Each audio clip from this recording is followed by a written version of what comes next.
الجواب فرمان استاد الحفاظ جناب حافظ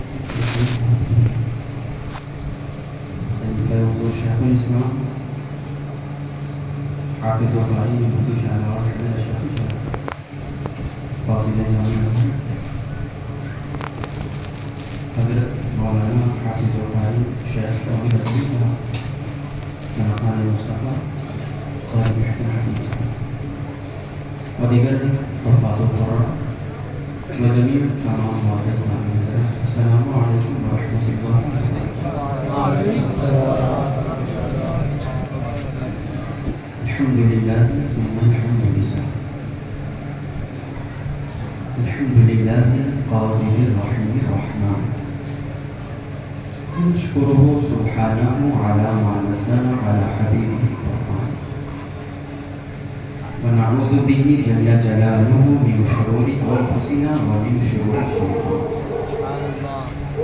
ونشهد أن لا إله إلا الله وحده لا شريك له هو الحي القيوم الحنان المنان ونشهد أن سيدنا وسندنا وقائدنا وقدوتنا ومعلمنا ومربينا ومحمودنا ومحبوبنا ومولانا ومأوانا وهادينا وناجينا وذخرنا وفخرنا ونورنا وسرورنا ونبينا وحبيبنا وعزيزنا وعظيمنا وكريمنا ورحيمنا وشفيعنا يوم الأرض على الله محمدا عبده ورسوله صلاة وسلام عليك يا رسول الله الغفار وعلى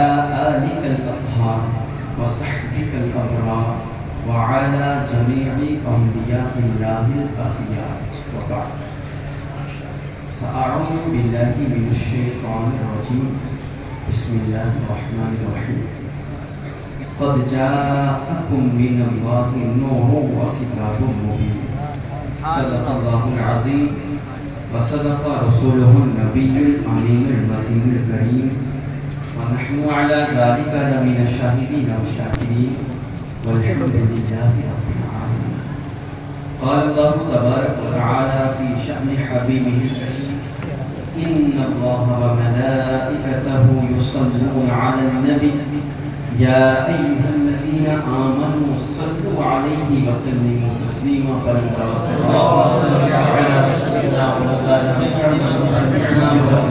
محمد كما تحب وترضى أن تصلي عليه صلاة وسلاما عليك يا رسول الله صلاة عليك يا نبي الله صلاة وسلام عليك يا حبيب الله صلى الله تعالى عليه وآله وسلم۔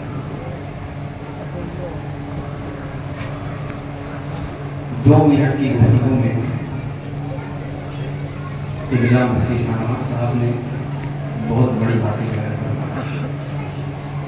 اللہ تبارک و تعالیٰ سے دعا ہے کہ مولا تعالیٰ ہمیں اس پر عمل کرنے کی توفیق عطا فرمائے۔ ہر جلسے کا مقصد یہی ہوتا ہے کہ ہم یہاں آئیں تو کچھ نہ کچھ حاصل کر کے جائیں۔ جلسہ انٹرٹینمنٹ کے لیے نہیں ہوتا بلکہ اپنے دل کو بدلنے کے لیے۔ اللہ تبارک و تعالیٰ سے دعا ہے کہ مولا تعالیٰ اس جلسے کو اپنی بارگاہ میں قبول فرمائے، اس کی برکتیں ہمیں دنیا و آخرت میں نصیب فرمائے۔ جو باتیں میں آپ کے سامنے بیان کروں مولا ہمیں حق کہنے، آپ کو حق سننے، پہلے مجھے اس کے بعد آپ سب کو عمل کرنے کی بھی توفیق اور عطا فرمائے۔ مشہور و معروف آیت سورہ مائدہ کی آیت نمبر 15 کی تلاوت کا شرف حاصل کیا ہے۔ اللہ سبحانہ و تعالیٰ اپنے مقدس کلام قرآن مجید میں ارشاد فرماتا ہے قد جاءکم من اللہ نور و کتاب مبین۔ اللہ فرماتا ہے تحقیق کے تمہارے پاس آیا اللہ کی جانب سے ایک نور اور روشن کتاب۔ اس آیت مقدسہ میں اللہ تبارک و تعالی نے دو چیزوں کا تذکرہ کیا۔ پہلی چیز کہ تمہارے پاس اللہ کی جانب سے ایک نور آئے گا، دوسری چیز کا تذکرہ فرمایا وَکتاب مبین، روشن کتاب ہے۔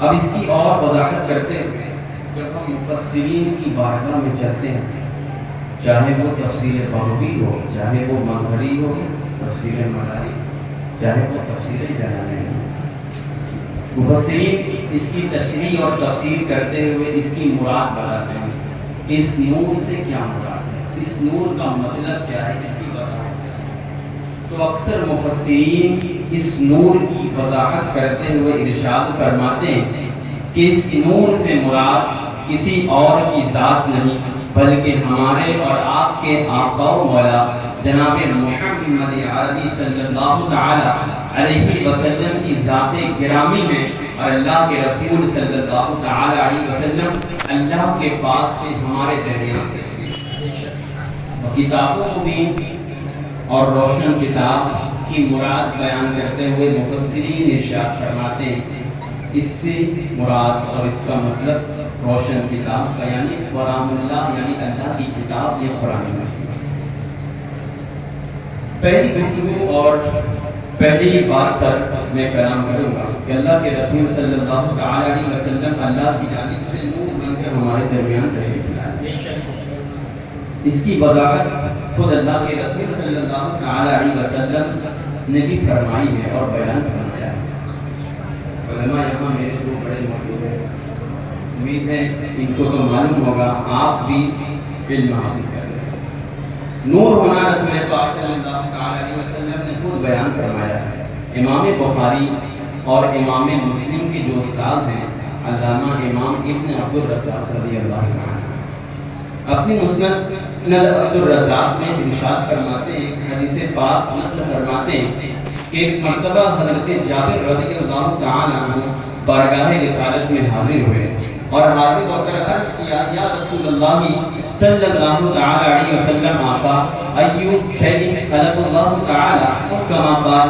حضرت جابر رضی اللہ تعالی بارگاہ مصطفیٰ میں حاضر ہیں، حاضر ہو کر عرض کرتے ہیں، یا رسول اللہ اللہ تبارک و تعالی نے سب سے پہلے کس چیز کو پیدا فرمایا ہے، یعنی اے اللہ کے رسول آپ مجھے بتائیں کہ اللہ تبارک و تعالی نے سب سے پہلے کس چیز کی تخلیق فرمائی ہے۔ ابھی زمین و آسمان کو بنایا نہیں گیا، ابھی چرندوں پرند کو بنایا نہیں گیا، ابھی نباتات و جمادات کی تخلیق نہیں کی گئی، ابھی شجر و حجرات تخلیق کائنات میں نہیں آئے، ابھی کسی چیز کی پیدائش نہیں ہوئی۔ حضرت جابر پوچھ رہے ہیں، یا رسول اللہ آپ بتائیں کہ کس چیز کو اللہ تبارک و تعالی نے سب سے پہلے پیدا فرمایا ہے۔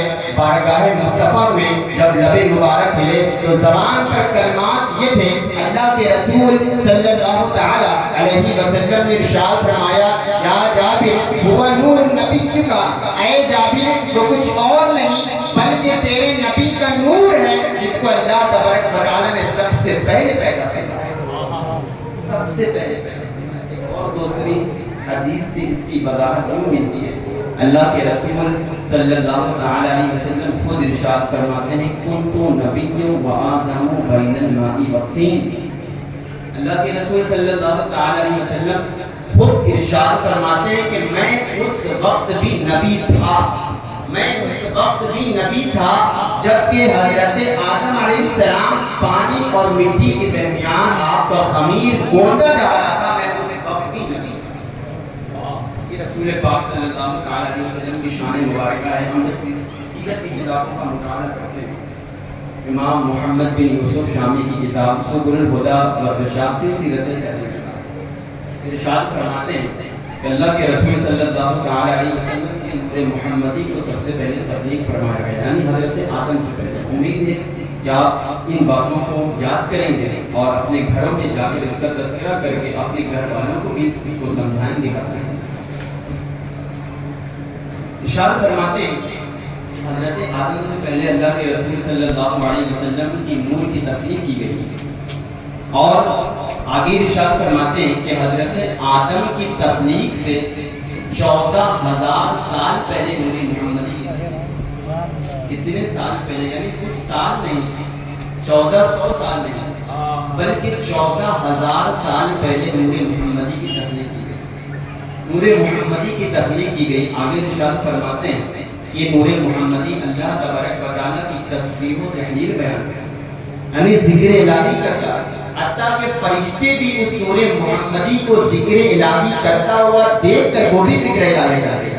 بارگاہ الہی میں نور محمدی ذکر الہی کرتا ہوا دیکھتے تو فرشتے بھی ذکر الہی کرتے، حتیٰ کہ جب حضرت آدم علیہ السلام کی تخلیق کی گئی تو فرشتوں نے حضرت آدم کی پیشانی میں اس نور محمدی کی چمک کو دیکھا، اور یہاں تک کہ انبیاء کی طرف یہ نور محمدی منتقل ہوتا گیا، یہاں تک کہ ارشاد فرماتے ہیں آگے انبیاء کی طرف منتقل ہوا، یہاں تک کہ دیگر انبیاء کرام سے ہوتا ہوا جب آقا کریم صلی اللہ تعالی علیہ وسلم کے والد گرامی حضرت عبداللہ کی طرف منتقل ہوا، یہاں تک کہ مفسرین یہاں ارشاد فرماتے ہیں کہ حضرت عبداللہ کی پیشانی تو ایسی چمکدار پیشانی تھی کہ مکے کی عورتیں یہ تمنا کرتی تھی کہ حضرت عبداللہ سے ہمارا نکاح ہو جائے، لیکن یہ سعادت اور یہ خوشبندی تو کسی اور کے نصیب میں تھی۔ حضرت آمنہ خاتون رضی اللہ تعالی عنہا سے جب حضرت عبداللہ کا نکاح ہوا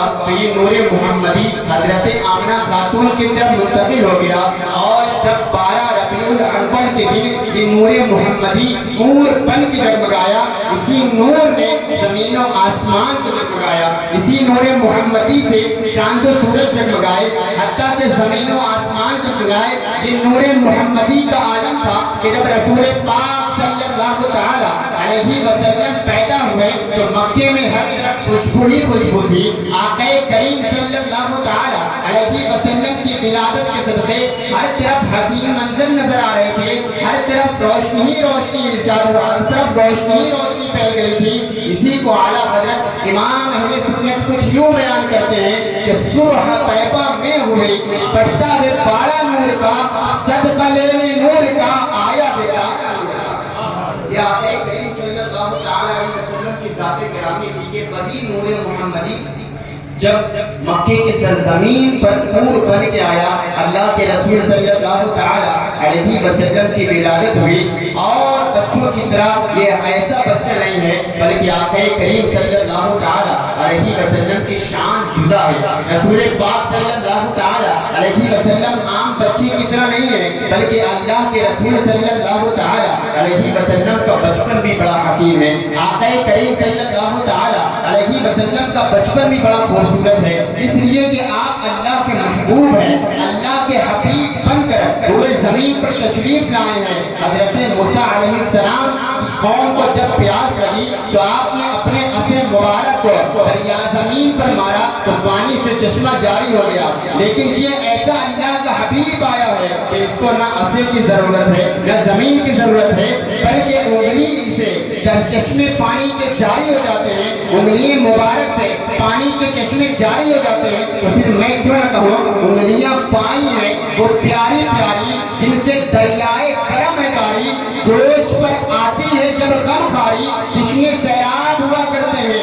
اے موسیٰ علیہ السلام آپ کی قوم کو پیاس لگتی ہے تو آپ عصا مبارک سے دریائے زمین پر مارتے ہیں تو پانی کا چشمہ جاری ہوتا ہے، لیکن یہ تو انبیاء کا سردار بن کر آیا ہے، اس کی فضیلت اور زیادہ انبیاء سے بڑی ہے۔ نوح علیہ السلام نے ایک کشتی بنائی تھی، جب آپ کی قوم آوارہ ہو گئی تھی تو حضرت نوح علیہ السلام نے اس کشتی کو بنایا تھا، اس کشتی میں 82 لوگ سوار ہوئے تھے، جو اس کشتی پر سوار ہوئے وہی لوگ کامیاب ہو گئے، لیکن اللہ کے یہ حبیب ایسا حبیب ہے، محبوب ایسا محبوب ہے، اس کی بھی ایک کشتی ہے، یہ کشتی نہ تو لکڑی کی ہے نہ ہی تو اس کی کشتی پانی کی محتاج ہے، اور وہ کشتی کیا ہے؟ رسول پاک نے ارشاد فرمایا اسألو اہل بیت کسفینۃ نوح، کہ میری اہل بیت کشتی نوح کی مانند ہے۔ اب صبح قیامت تک جو اس کشتی میں سوار ہو جائے گا اور اہل بیت کے بتائے ہوئے راستے پر چلے گا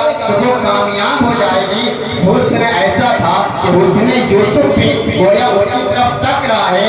آج لوگ بڑا کہتے ہیں کہ آدھا حسن یوسف کو ملا، اور یقیناً لوگ اس کی تشریح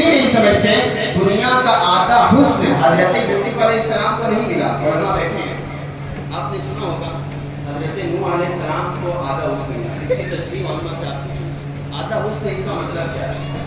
اللہ کے رسول صلی اللہ تعالیٰ علیہ وسلم تمام انبیاء کے سردار ہیں اور تمام انبیاء سے حسین و جمیل ہیں, جن کے چہرے کی قرآن قسم کھاتا ہے, جن کے زلفوں کی قرآن قسم کھاتا ہے. اس کی تشریح کا مطلب کیا ہے کہ آدھا حسن حضرت یوسف کو ملا. تو علماء فرماتے ہیں اس کی تشریح یہ ہے کہ میرے آقا کریم صلی اللہ تعالیٰ علیہ وسلم کا جتنا حسن ہے, آقا کریم کے حسن کا آدھا حسن حضرت یوسف کو ملا, اور مکمل حسن اگر کسی کو ملا ہے تو وہ آقا کریم کی ذات گرامی ہے. اسی لیے تو پھر امام کہتے ہیں کہ حسن یوسف پہ مصر میں کٹی انگشت زنا. حضور کا حسن تو یہ ہے کہ صرف یہاں انگلی نہیں بلکہ سر کٹاتے ہیں نام پر تیرے مردان. وہاں حسن یوسف کو دیکھ کر انگلیاں کاٹی گئی, لیکن یہاں حسن مصطفیٰ کو دیکھ کر یہاں صرف نام پر حسن مصطفیٰ کے عرب کے مرد اپنی سر اور اپنی جان لٹانے کا. واقعی کریم صلی اللہ تعالیٰ علیہ وسلم کی ذات گرامی ہے. رسول پاک صلی اللہ تعالیٰ علیہ وسلم کی آمد باسعادت بھی ہے. اللہ کے رسول صلی اللہ تعالیٰ علیہ وسلم تشریف لائے ہیں. میں سیرت پڑھنے لگا ہوں, آپ انتہائی عقیدت و محبت کے ساتھ سنیں اور اپنے دل میں عشق رسول کی تڑپ پیدا کریں کہ دیکھیں ہمارے اور آپ کے آقا کریم صلی اللہ تعالیٰ علیہ وسلم کی شان مبارکہ کیا ہے. اللہ کے رسول صلی اللہ تعالیٰ علیہ وسلم کی شان کیا ہے, آپ کا مقام کیا ہے. حضرت آمنہ خاتون رضی اللہ تعالیٰ عنہا بیان فرماتی ہیں کہ جس طرح عام ماؤں کو حالت حمل میں درد کا شکار ہوتی تھی, لیکن آقا کریم صلی اللہ تعالیٰ علیہ وسلم جب 9 مہینے میرے شکم میں تھے, رب کعبہ کی قسم آج تک کبھی مجھے درد کا احساس نہ ہوا. یہ رسول پاک صلی اللہ تعالیٰ علیہ وسلم کی شان مبارکہ تھی. اور جب اللہ کے رسول صلی اللہ تعالیٰ علیہ وسلم کی ولادت باسعادت بھی ہے, گویا حضرت آسیہ تشریف لا رہی ہے, حضرت حوا تشریف لا رہی ہے, حضرت انبیاء کی ازواج تشریف لا رہی ہیں, اور حضرت آمنہ خاتون رضی اللہ تعالیٰ عنہا ارشاد فرماتے ہیں کہ یہیں سے حضور علیہ السلام کے نور ہونا آپ دیکھیں. ارشاد فرماتی ہیں کہ جب آقا کریم صلی اللہ تعالیٰ علیہ وسلم کی ولادت ہوئی تو ایک ایسی روشنی چمکی, ایک ایسی روشنی ظاہر ہوئی کہ میں نے اپنے گھر سے مشرق و مغرب کو ملاحظہ کر لیا.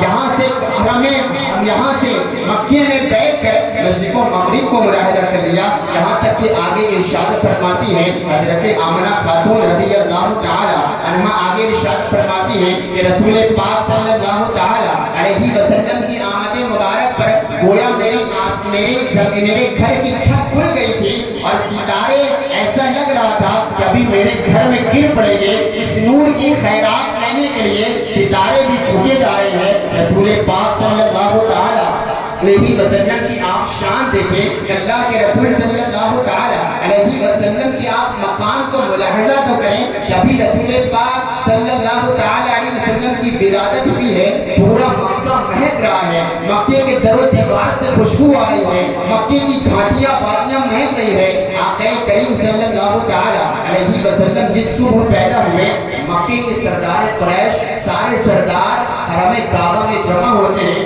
لوگ آپس میں گفتگو کر رہے ہیں, کلام کر رہے ہیں. کوئی کہہ رہا ہے کہ آج میرا گھر مہک رہا ہے, میرے گھر سے خوشبو آ رہی ہے. کوئی کہہ رہا ہے کہ آج بیمار تھا بغیر دوا کے صحیح ہو گیا ہے. کوئی کہہ رہا ہے درختوں میں بال موسم پھل نظر آئے ہیں, یہ آج اس کی آمد کی وجہ سے یہ سب ایسا ہو رہا ہے. سارے لوگ آپس میں گفتگو کر رہے ہیں. تبھی اچانک ایک سردار ان تمام سردار کے قریب ہوتا ہے اور پوچھتا ہے آپس میں کیا گفتگو ہو رہی ہے, آپس میں تم لوگ کیا کلام کر رہے ہو. سارے سرداروں نے بیک زبان کہا کیا یہ منظر تمہیں دکھائی نہیں دیتا؟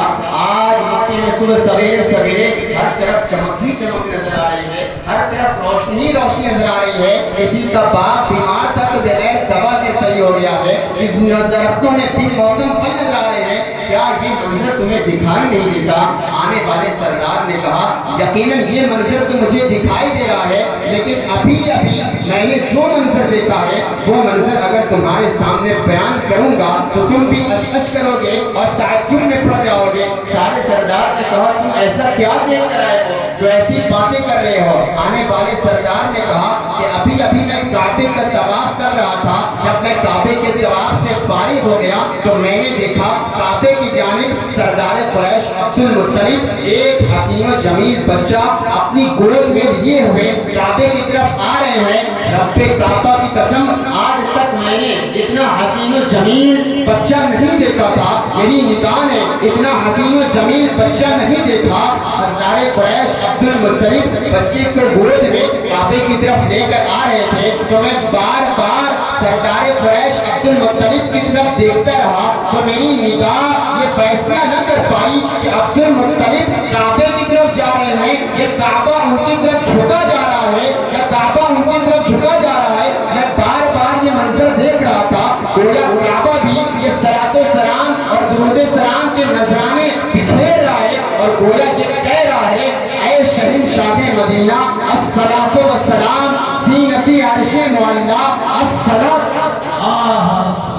یہ آقا کریم صلی اللہ علیہ وسلم کی شان مبارکہ ہے۔ سارے سرداروں نے جب یہ سنا کہ اللہ کے رسول صلی اللہ علیہ وسلم کے حسین و جمیل تذکرے سن کر سارے سرداروں کے دلوں میں اس تمناؤں کا اظہار ہوا کہ چلو چلو ہم بھی دیکھتے ہیں کہ اللہ کے رسول صلی اللہ علیہ وسلم آخر تو کون سا حسین و جمیل بچہ ہے کہ جس کا تذکرہ یہ آنے والا سردار کر رہا ہے۔ سارے سردار قریش عبد المطلب کی بارگاہ میں حاضر ہوئے اور عرض کیا اے سردار قریش عبد المطلب، ہم نے سنا ہے کہ آپ کی گود میں بڑا حسین و جمیل بچہ آیا ہوا ہے، ہمیں بھی اس بچے کا دیدار کرائیں، ہم بھی دیکھنے کے لیے آئے ہیں۔ سارے سرداروں نے جب آقا کریم صلی اللہ علیہ وسلم کے رخ زیبہ کو دیکھا تو گویا سب نے کہا کہ اے سردار قریش عبد المطلب، یقیناً ہم نے ایسا حسین و جمیل بچہ نہیں دیکھا، آج تک ہماری نگاہ نے ایسا حسین و جمیل بچہ دیکھا ہی نہیں۔ ارے دیکھتے کیسے؟ آج تک کسی ماں نے ایسا حسین و جمیل بچہ پیدا ہی نہیں کیا، تو پھر میں حسان بن ثابت کے وہ اشعار کیوں نہ پڑھوں؟ وَأَحْسَنَ مِنْكَ لَمْ تَرَ قَطُّ عَيْنِي وَأَجْمَلَ مِنْكَ لَمْ تَلِدِ النِّسَاءُ خُلِقْتَ مُبَرَّأً مِنْ كُلِّ عَيْبٍ كَأَنَّكَ قَدْ خُلِقْتَ۔ سبحان اللہ سبحان اللہ۔ سرکار علیہ السلام کا حسن زیبہ ایسا تھا، رسول پاک صلی اللہ علیہ وسلم کا حسین چہرہ ایسا تھا کہ جو بھی دیکھتا آپ پر نثار ہو جاتا، آپ پر قربان ہو جاتا، آپ کے دل دے بیٹھتا کہ رسول پاک صلی اللہ علیہ وسلم کے بچپنے کا یہ حال ہے۔ اللہ کے رسول صلی اللہ علیہ وسلم کی علیہ وسلم کی یہ سیرت مبارکہ ہے، یہ حضور علیہ السلام کا بچپن ہے۔ اور میں بڑی تیزی کے ساتھ آگے کی طرف چلتا ہوں، میں واقعات کی تفصیلات میں نہیں جاتا۔ اللہ کے رسول صلی اللہ علیہ وسلم کی رضائی ماں سب کو نام امید یاد ہوگا۔ اللہ کے رسول کی رضائی ماں کا نام بولے نا، حضرت حلیمہ سعدیہ رضی اللہ تعالیٰ عنہ۔ آپ لوگ جانتے ہیں حضرت حلیمہ سعدیہ رضی اللہ تعالیٰ عنہ یہ قبیلہ بنو سعد کی رہنے والی تھی۔ قبیلہ بنو سعد یہ ایسا علاقہ تھا کہ یہاں بنجر زمین تھی، یہاں لوگ قحط سالی کا لوگ شکار تھے، یہاں تاریکیاں تھی، تاریکیاں تھی۔ حضرت حلیمہ سعدیہ رضی اللہ تعالیٰ عنہ وہاں کی رہنے والی تھی۔ حضرت حلیمہ سعدیہ کے مقدر میں یہ تھا کہ اللہ کے رسول صلی اللہ علیہ وسلم کی پرورش آپ کریں گے اور رضائی ماں ہونے کا شرف حضرت حلیمہ سعدیہ نے حاصل کیا ہے۔ رسول پاک صلی اللہ علیہ وسلم کی پرورش کرنے کے لیے حضرت آمنہ خاتون کی بارگاہ میں حضرت حلیمہ سعدیہ پہنچی ہیں۔ حضرت حلیمہ سعدیہ رضی اللہ تعالیٰ عنہ نے آقا کریم صلی اللہ علیہ وسلم کی پرورش کرنے کے لیے حاضر ہوئے ہیں۔ واقعات بہت طویل ہے، میں واقعات کی تفصیلات میں نہیں جاتا۔ اللہ کے رسول صلی اللہ علیہ وسلم کو لینے کے لیے حضرت حلیمہ سعدیہ تشریف فرما ہے۔ ارشاد فرماتی ہیں حضرت حلیمہ سعدیہ جب میں پہنچی تو آقا کریم صلی اللہ علیہ وسلم سو رہے تھے۔ رسول پاک صلی اللہ علیہ وسلم کی جب میں قریب ہوئی تو اللہ کے رسول صلی اللہ علیہ وسلم مسکرا رہے تھے۔ رسول پاک صلی اللہ علیہ وسلم کا مسکرانا بھی کیسا مسکرانا ہے. امام حضور کے ہر تذکرے کرتے ہیں, ہر ادائیں بیان کرتے ہیں. امام کہتے ہیں اس کی تسکی سے روتے ہوئے ہنس پڑے, اس تبسم کی عادت پہ لاکھوں سلام. رسول پاک مسکرا رہے ہیں, لیکن امام الانبیاء کا مسکرانا ہے, یہ بالی کون مکہ کا مسکرانا ہے, انبیاء کے سردار کا مسکرانا ہے. سوتا ہوا بچہ مسکرا رہا ہے. حضرت حلیمہ سعدیہ ارشاد فرماتی ہیں کہ میں نے اللہ کے رسول کو گود میں اٹھایا اور پیشانی کو بوسہ دیا اور اپنی گود میں حضرت آمنہ کی اجازت سے لے کر اپنی سواری پر سوار ہو گئی. میں آپ نے اپنے علماء سے سنا ہوگا کہ آتے وقت حضرت حلیمہ سعدیہ رضی اللہ تعالی عنہ کی سواریاں کئی مقام پر بیٹھ گئی تھی. آپ نے اپنے علماء سے سن رکھا ہے. اب جاتے وقت حضرت حلیمہ سعدیہ رضی اللہ تعالی عنہ اسی سواری پر آقا کریم صلی اللہ تعالی علیہ وسلم کو سوار کر رہے ہیں. یہ رسول کی سوار ہونے, رسول کا سوار, رسول کی سواری کا یہ برکت تھی کہ اللہ کے رسول اس سواری پر سوار ہوئے کہ وہ سواری اتنی تیز رفتار ہو گئی کہ تمام سواریوں کو پیچھے کر دیا. اب حلیمہ سعدیہ رضی اللہ تعالی عنہ قبیلہ بنو سعد کی طرف گزر رہی ہیں. بیان کرتی ہیں کہ جدھر جدھر اللہ کے رسول کا گزر ہوتا تھا, جیسا کہ ابھی قاری صاحب نے بیان فرمایا تھا کہ اللہ کے رسول ادھر ادھر خوشبو بکھیر رہے تھے. جیسے جیسے رسول پاک صلی اللہ تعالی علیہ وسلم کا گزر جس طرف سے ہو رہا تھا, ایسا لگ رہا ہے کہ آج مرجھایا ہوا درخت بھی رسول پاک کو دیکھ کر لہرا رہا ہے. جس طرف سے گزرتے پتھر آپ کو سلام کرتے. آج یہ امام الانبیاء کی سواری جس طرف سے گزر رہی ہے تو ایسا لگ رہا ہے کہ سارے پتھر آپ کو دیکھ کر سلام کر رہے ہیں اور درود و سلام کے نذرانے پیش کر رہے ہیں. رسول پاک صلی اللہ تعالی علیہ وسلم گزر رہے ہیں اور خوشبو بکھیر رہے ہیں. تو پھر میں امام کا اشعار کیوں نہ پڑھتا چلوں. ان کی مہک نے دل کے گنجے کھلائے ہیں, جس راہ چل گئے ہیں کوچے بسا دیے ہیں. رسول پاک گزر رہے ہیں, خوشبو بکھیر رہے ہیں. وہ قبیلہ بنو سعد کی آبادی جہاں بنجر زمین تھی, اللہ کے رسول کی آمد کے صدقے ایسی بارش ہوئی کہ بنجر زمین میں ہریالی پیدا ہو گئی. رسول پاک اللہ تعالی علیہ وسلم کی یہ آمد تھی. حضرت حلیمہ سعدیہ رضی اللہ تعالی عنہ بیان فرماتی ہیں کہ قبیلہ بنو سعد کی آبادیاں لوگ تاریخ تھے, لیکن اللہ کے رسول کی آمد کی برکت جدھر دیکھو ادھر روشنی ہی روشنی نظر آ رہا ہے, جدھر دیکھو ادھر نور ہی نور نظر آ رہا ہے. حضرت حلیمہ سعدیہ رضی اللہ تعالی عنہ آقا کریم صلی اللہ تعالی علیہ وسلم کو لے کر اپنے حجرہ مبارکہ میں داخل ہوتی ہیں. اللہ کے رسول صلی اللہ تعالی علیہ وسلم تشریف فرما ہے. حضرت حلیمہ سعدیہ کا گھر نور سے چمکا رہا ہے, نور سے منور ہے. سارے قبیلہ بنو سعد کے افراد اللہ کے رسول صلی اللہ تعالی علیہ وسلم کی زیارت کرنے کے لیے, اللہ کے رسول کا حسن زیبہ دیکھنے کے لیے آ رہے ہیں اور اللہ کے رسول صلی اللہ تعالی علیہ وسلم کو دیکھ رہے ہیں. اور سارے لوگ یہی کہہ رہے ہیں اے حلیمہ سعدیہ تمہیں مبارک ہو, تم بہت خوش نصیب ہو کہ ایسا بابرکت بچہ لے کر قبیلہ بنو سعد میں آئی ہو, جس کے طبقے طفیل ہر طرف اجالا ہی اجالا نظر آ رہا ہے, ہر طرف خوشیاں ہی خوشیاں نظر آ رہے ہیں. اللہ کے رسول صلی اللہ تعالی علیہ وسلم کی یہ آمد کی وجہ سے حضرت حلیمہ سعدیہ سے لوگ اور عورتیں اصرار کرتی کہ حلیمہ سعدیہ اس بچے کا ہاتھ ہمارے بچے پر رکھ دو. اللہ کے رسول کا دست مبارک جس بچے پر رکھا جاتا, مورخین نے لکھا ہے جب آگے چل کر اللہ کے رسول نے نبوت و رسالت کا اعلان فرمایا, جس بچے پر دست مبارک پڑا تھا سارے مسلمان. سبحان اللہ. یہ اللہ کے رسول صلی اللہ تعالی علیہ وسلم کے شان مبارکہ ہے. اللہ کے رسول کا دست مبارک جس بچے پر پڑا تھا, آگے چل کر تمام مسلمان ہو گئے تھے. لوگ حضرت حلیمہ سعدیہ کی خدمت میں آتے, آپ سیرت کی کتابوں کا مطالعہ کریں, یہ لوگ کہتے اے حلیمہ سعدیہ اس بچے کو ہاتھ پانی میں ڈال دو, تو وہ پانی اگر مریضوں کو پلایا جاتا تو مریض اس سے شفا یاب ہو جاتے. اللہ کے رسول صلی اللہ تعالی علیہ وسلم کی یہ شان مبارکہ ہے, حتیٰ کہ لوگ سالوں قطار آتے اے حلیمہ سعدیہ اس بچے کے ہاتھ والا پانی ہمیں بھی عطا کر دو. یہاں تک کہ محققین نے لکھا ہے کہ اللہ کے رسول صلی اللہ تعالی علیہ وسلم کا یہ عمل اتنا زیادہ لوگوں کو فائدہ مند پہنچاتا کہ لوگ بہت زیادہ طویل تعداد میں اللہ کے رسول کی بارگاہ میں اور حضرت حلیمہ سعدیہ کے پاس آنے لگے. حضرت حلیمہ سعدیہ رضی اللہ تعالی عنہا نے اپنے گھر کے باہر ایک حوض لگا دیا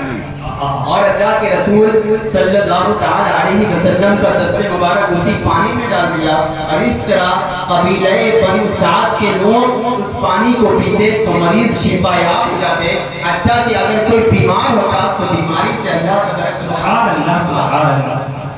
یہ رسول پاک صلی اللہ تعالی علیہ وسلم کی بچپنے کے واقعات ہیں. میں بڑی تیزی کے ساتھ آگے چلتا ہوں. اللہ کے رسول صلی اللہ تعالی علیہ وسلم کی پرورش قبیلہ بنو سعد میں ہو رہی ہے. اللہ کے رسول صلی اللہ تعالی علیہ وسلم کا وہ حسین منظر بھی آیا جب اللہ کے رسول صلی اللہ تعالی علیہ وسلم مکے کی سرزمین پر تشریف فرما ہے اور آپ کی عمر مبارک 25 سال کی. ایک اور خصوصیت رسول پاک کی میں بیان کرتا ہوں بڑی تیزی کے ساتھ آگے چلتا چلوں. عام بچے جب پیدا ہوتے ہیں اور جب دھیرے دھیرے بڑے ہوتے ہیں تو پہلے دھیرے دھیرے وہ چلنا سیکھتے ہیں. پہلے جھسٹ کر چلتے ہیں, پہلے دو زانوں اور گھٹنے کے بل چلتے ہیں. لیکن قربان جاؤں یہ اللہ کے رسول کی خصوصیت اور حضور کی شان ہے کہ اللہ کے رسول صلی اللہ تعالی علیہ وسلم کبھی زمین پر گھسٹ کر اور گھٹنے کے بل نہیں چلے بلکہ اللہ کے رسول ہمیشہ پنجوں کے بل کھڑے ہو کر چلے. سبحان اللہ یہ رسول پاک صلی اللہ تعالی علیہ وسلم کی شان مبارکہ ہے اور خصوصیت اگر گناتا چلوں تو بے شمار خصوصیت ہے. قلم ٹوٹ جائیں گے, باتیں ختم ہو جائیں گی, قیامت آ جائیں گی, لیکن اللہ کے رسول کی شان بیان نہ ہو سکے گی. المختصر یہ ہے لا يمكن الثناء كما كان حقه بعد. نعرہ تکبیر, نعرہ رسالت, جشن عید میلاد النبی حضرت مولانا قاری محمد شاہ زیب صاحب تملا. یعنی حضور کی شان مکمل کوئی بیان نہ کر سکتا ہے نہ کوئی کر سکتا ہے. مختصر یہ ہے کہ آپ کے حق, آپ کی شان کو آپ کے حق کے مطابق بیان نہیں کر سکتا. اسی لیے تو خود رسول پاک صلی اللہ تعالی علیہ وسلم نے سیدنا صدیق اکبر جو آپ کے سب سے زیادہ قریب تھے صحابی کے ارشاد فرمایا تھا یا ابا بکر لم یعرفنی حقیقت غیر ربی, اے ابو بکر میری حقیقت کیا ہے سوائے میرے رب کے کوئی نہیں جانتا. مختصر معنوں میں یہ سمجھنا ہے تو یہ سمجھے اللہ کی ذات کے بعد اگر کسی کا مقام سب سے زیادہ ہے تو وہ آمنہ کے لال. اللہ کے رسول صلی اللہ تعالی علیہ وسلم مبارک عمر بڑھتی گئی حتیٰ کہ رسول پاک صلی اللہ تعالی علیہ وسلم کی عمر مبارک 25 سال کی ہے. آپ انتہائی عقیدت و محبت کے ساتھ سنیں اور دیکھیں اللہ کے رسول کی شان کیا ہے. اللہ تبارک و تعالی کے محبوب پہ یہ ذکر ہو رہا ہے. 25 سال کی عمر مبارک ہے. آپ نے اپنے علماء سے سنا رکھا ہے کہ اللہ کے رسول صلی اللہ تعالی علیہ وسلم نے حضرت خدیجہ کبریٰ رضی اللہ تعالی عنہا کا مال لے کر آپ ان کے شام تجارت کے لیے گئے. اللہ کے رسول صلی اللہ تعالی علیہ وسلم حضرت خدیجہ کبریٰ کا مال لے کر آپ ان کے شام کی طرف گئے. حضرت خدیجہ کبریٰ نے اپنے خاص غلام میسرہ اپنے ساتھ میں لگا دیا اور اللہ کے رسول صلی اللہ تعالی علیہ وسلم کے ساتھ رہے. حضرت خدیجہ نے گویا یہ کہہ رکھا تھا کیا ہے میسرہ رسول پاک صلی اللہ تعالی علیہ وسلم جو حکم دے اس کی پیروی کرنی ہے اور جو رائے رکھے اس کی مخالفت نہ کرنا بلکہ ان کی پیروی کرنی ہے. رسول پاک صلی اللہ تعالی علیہ وسلم کے ساتھ میسرہ آئے ہیں. اللہ کے رسول صلی اللہ تعالی علیہ وسلم کے اخلاق و آداب کو دیکھ رہے ہیں, شب و روز کو ملاحظہ کر رہے ہیں کہ رسول پاک صلی اللہ تعالی علیہ وسلم جوان ہیں, عمر مبارک 25 سال ہے, لیکن عام جوان کی طرح ان کے ہو بہو ان کی شکلیں نہیں ہیں. ان کا چلنا پھرنا عام جوان کی طرح نہیں ہے, ان کا شب و روز عام جوان کی طرح نہیں ہے. کیسے نہیں ہے؟ میسرہ بیان فرماتے ہیں کہ جب اللہ کے رسول صلی اللہ تعالی علیہ وسلم پتھر کی زمین پر قدم رکھتے تو آپ کا قدم مبارک پتھر جذب کر لیتا اور آپ کے پنجوں کے نشان نظر آتے. میسرہ آگے بیان کرتے ہیں جب ریتیلی زمین پر, مٹی کی زمین پر رسول پاک چلتے تھے تو آپ کے قدم مبارک نظر نہیں آتے. اگر ہم اور آپ رہیں گے پتھر کی زمین پر ہمارا قدم نظر نہیں آئے گا, لیکن مٹی کی زمین پر چلیں گے تو ہمارا قدم نظر آئے گا. لیکن یہ شان مصطفیٰ اور خصوصیت مصطفیٰ تھی کہ اللہ کے رسول کا قدم مبارک پتھر پر جذب ہو جاتا اور عین بن جاتا اور مٹی پر قدم رکھتے تو آپ کا قدم مبارک نظر نہیں آتا. میسرہ نے اور نوٹ کیا کہ اللہ کے رسول کے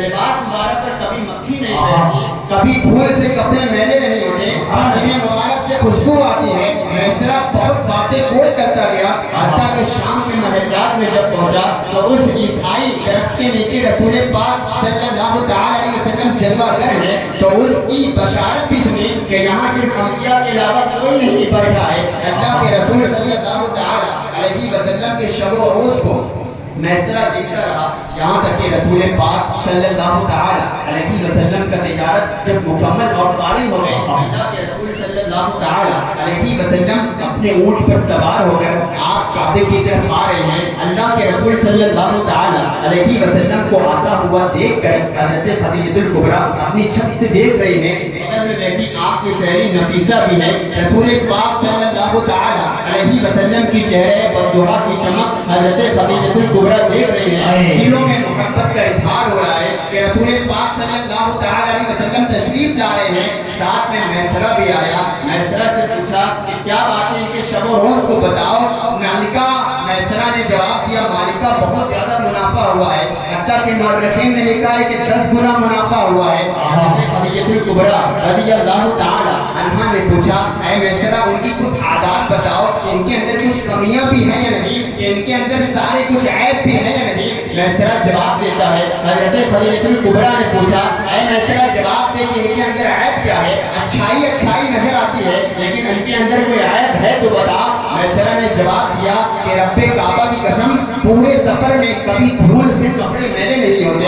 میسرہ عیب بتا، ان کے کپڑے مبارک پر کبھی مکھی نہیں بیٹھتی۔ ارے عیب بتا۔ ارشاد فرمایا، جب بولتے تھے تو ایسا لگتا منہ سے نور نکل رہا ہے۔ اے میسرہ عیب بتا۔ ارشاد فرمایا، بنجر میں قدم رکھتے تو ہریالی ہو جاتی۔ اے میسرہ عیب بتا۔ ارشاد فرمایا، چلتے تو بادل آپ کے اوپر سایہ کرتے۔ اے میسرہ جواب دے، عیب بتا عیب۔ ارشاد فرمایا کہ پسینے مبارک سے خوشبو آتی ہے۔ اے میسرہ ان کے عیب کا تذکرہ کر، اچھائیوں کو ایک طرف رکھ، اگر ان کے اندر کوئی خامیاں کوئی عیب ہے تو بتا۔ میسرہ نے جواب دیا، انہوں نے کبھی جھوٹ نہیں بولا، چھوٹی قسم نہیں کھائی۔ ارے عیب بتا۔ مالکہ میں کیا بیان کروں، اگر تو میرے ایک ہاتھ میں چاند دے دے گویا اور ایک ہاتھ میں سورج دے دے تو یہ میسرہ قسم کھا کر کہے گا کہ رب کعبہ کی قسم اللہ نے محمد کو بے عیب بنایا ہے۔ نعرہ تکبیر، نعرہ رسالت، جشن عید میلاد النبی، انجمن فردوس، حضرت مولانا قاری محمد شاہ زیب صاحب قبلہ۔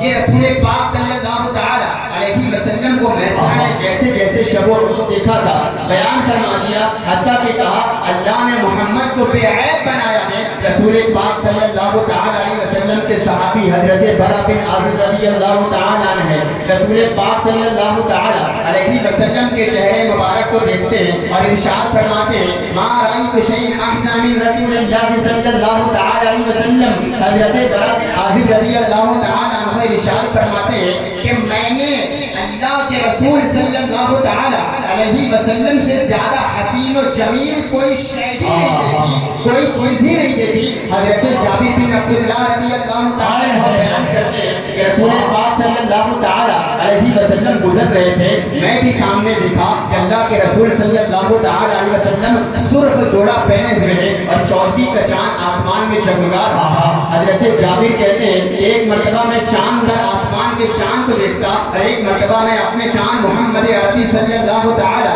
علیہ وسلم کو دیکھتا تو میری نگاہ نے یہ فیصلہ کیا، ارے یہ چاند تو چاند میرے نبی کی یہی کبھی مقابلہ نہیں کر سکتی۔ رسول پاک زیادہ حسین و جمیل نظر آ رہے تھے۔ حضرت ابو ہریرہ رضی اللہ تعالی عنہ ارشاد فرماتے ہیں کہ اللہ کے رسول صلی اللہ تعالی علیہ وسلم بہت زیادہ حسین و جمیل ہیں اور انہیں معبد رضی اللہ تعالی عنہ کا بھی واقعہ آپ نے سنا ہوگا، مسلم مصطفیٰ کی جو عکاسی اللہ کے رسول صلی اللہ تعالی علیہ وسلم کی صحابیہ حضرت معبد نے کی ہے، ایسی شفاعت ایسی شان مصطفیٰ اور حسن مصطفیٰ کو کسی صحابی نے بھی نہیں بیان کیا۔ حضرت معبد رضی اللہ تعالی عنہ بیان فرماتی ہے کہ رسول پاک صلی اللہ تعالی علیہ وسلم کا چہرہ بددعا تو ایسا تھا کہ دور سے دیکھتا تو حسین جمیل دیکھتا، لیکن جب قریب آتا تو اس حسن میں اور زیادہ اضافہ ہو جاتا۔ رسول پاک صلی اللہ تعالی علیہ وسلم کی آنکھ کا کوئی جواب نہیں، رسول پاک کے کان مبارک کا کوئی جواب نہیں، اللہ کے رسول کے دندان مبارک کا کوئی جواب نہیں۔ جب بولتے تو ایسا لگتا کہ منہ سے نور کی کرنیں نکل رہی ہے. رسول پاک کے ہاتھ کا کوئی جواب نہیں, اللہ کے رسول کی گفتگو اور کلام کا کوئی جواب نہیں. یہ رسول پاک صلی اللہ تعالی علیہ وسلم کی شان مبارکہ تھی جو ام معبد رضی اللہ تعالی عنہا نے بیان فرمائی. اسی کی تشریح جب اعلیٰ حضرت نے کیا تو یوں ارشاد فرمایا, سر تاب قدم ہے تن سلطان زمن پھول, سر تاب قدم ہے تن سلطان زمن پھول, لب پھول دہن پھول سکن پھول بدن پھول, سر تاب قدم ہے تن سلطان زمن پھول, لب پھول دہن پھول سکن پھول بدن پھول. واللہ جو مل جائے میرے گل کا پسینہ, مانگے نہ کبھی عجر پھر چاہے دلہن پھول, مانگے نہ کبھی عجر پھر چاہے دلہن پھول. دندان لبو زلف رخ شیخ فدائی, دندان لبو زلف رخ شیخ فدائی, ہے در عدن لعل یمن مشک ختن پھول, ہے در عدن لعل یمن مشک ختن پھول. پر کیا بات ہے اس جمرستان کرم کی, صحرا ہے کلی جس میں حسین اور حسن سبحان اللہ کے رسول صلی اللہ تعالی علیہ وسلم کی شان مبارکہ تھی. تمام صحابہ, اکثر یہ صحابہ یہ کہتے تھے کہ اللہ کے رسول صلی اللہ تعالی علیہ وسلم سے زیادہ حسین و جمیل کسی کو نہ دیکھا, کسی نے پیدا ہی نہ کیا تو کوئی دیکھتا ہے. اللہ کے رسول صلی اللہ تعالی علیہ وسلم کا نکاح حضرت خدیجہ الکبریٰ رضی اللہ تعالی عنہا سے ہوتا ہے. رسول پاک صلی اللہ تعالی علیہ وسلم کی عمر مبارک 25 سال کی اور حضرت خدیجہ الکبریٰ کی 40 سال کی. اللہ کے رسول صلی اللہ تعالی علیہ وسلم کا ساتھ آپ سیرت اٹھا کر پڑھیں, جس طرح حضرت خدیجہ الکبریٰ رضی اللہ تعالی عنہا نے اللہ کے رسول کا ساتھ دیا ہے, مثال ختم کر دی. رسول پاک صلی اللہ تعالی علیہ وسلم تشریف فرما ہے, حضرت خدیجہ الکبریٰ رضی اللہ تعالی عنہا سے نکاح ہوتا ہے. آپ نے یہ سن کے رکھا ہوگا کہ اللہ کے رسول صلی اللہ تعالی علیہ وسلم کی تمام اولاد حضرت خدیجہ الکبریٰ رضی اللہ تعالی عنہا کی بطن اقدس ہے. ایک بیٹا جو حضرت ابراہیم ماریہ قبطیہ سے, باقی اللہ کے رسول کی تمام اولاد کس سے, حضرت خدیجہ الکبریٰ سے. اللہ کے رسول صلی اللہ تعالی علیہ وسلم کے سب سے چہیتی بیٹی اور سب سے لاڑ والی, سب سے زیادہ محبت والی بیٹی اللہ کے رسول کی حضرت خدیجہ الکبریٰ رضی اللہ تعالی عنہا. تمام اولاد اللہ کے رسول صلی اللہ تعالی علیہ وسلم کی ان سے, چاہے حضرت زینب, چاہے حضرت رقیہ, چاہے حضرت ام کلثوم, چاہے حضرت فاطمہ الزہرا سلام اللہ علیہا رضی اللہ تعالی عنہا. یہ اللہ کے رسول کی بیٹیاں ہیں, کس سے, حضرت خدیجہ الکبریٰ سے. بیٹے حضرت قاسم رضی اللہ تعالی, حضرت عبداللہ رضی اللہ تعالی, حضرت ابراہیم رضی اللہ, یاد رہے گا. حضرت زینب رضی اللہ تعالی عنہا کا نکاح آپ کے پوپیزاد بھائی حضرت ابو العاص سے ہوا, ٹھیک. اور حضرت رقیہ کا نکاح آپ نے سن رکھا ہے کہ حضرت عثمان غنی رضی اللہ تعالی عنہ سے ہوا.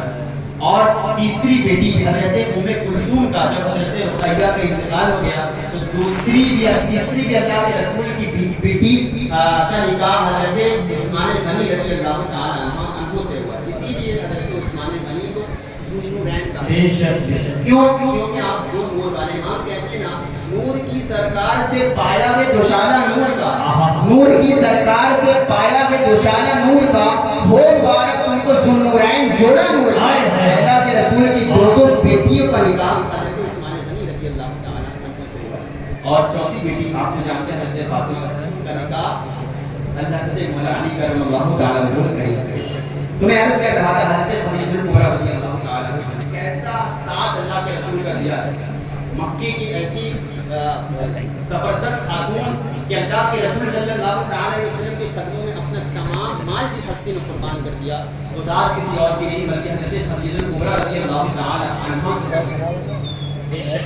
رسول پاک صلی اللہ تعالی علیہ وسلم غار حرا میں کئی مہینے کئی دنوں تک اللہ کی عبادت میں مصروف رہا کرتے, ذکر الہی میں مشغول رہا کرتے. حضرت خدیجہ الکبریٰ رضی اللہ تعالی عنہا اور نے لکھا ہے کہ غار حرا اتنا اونچا پہاڑ ہے. حاجی الحرمین اگر حج کرنے کے عمرہ کرنے کے لیے لوگ گئے تو آپ لوگوں نے دیکھا ہوگا, اللہ تبارک و تعالیٰ سے دعا ہے کہ مولا تعالیٰ ہمیں وہ پاک سرزمین ہر انسان کو دکھائے, ہر انسان کو مکہ مدینہ دکھائے. حضرت خدیجہ الکبریٰ رضی اللہ تعالی عنہا اللہ اللہ کے رسول صلی اللہ تعالی علیہ وسلم کے لیے کھانا لے کر دن میں کئی مرتبہ اس پہاڑ پر چڑھتی اور اترتی بھی تھی۔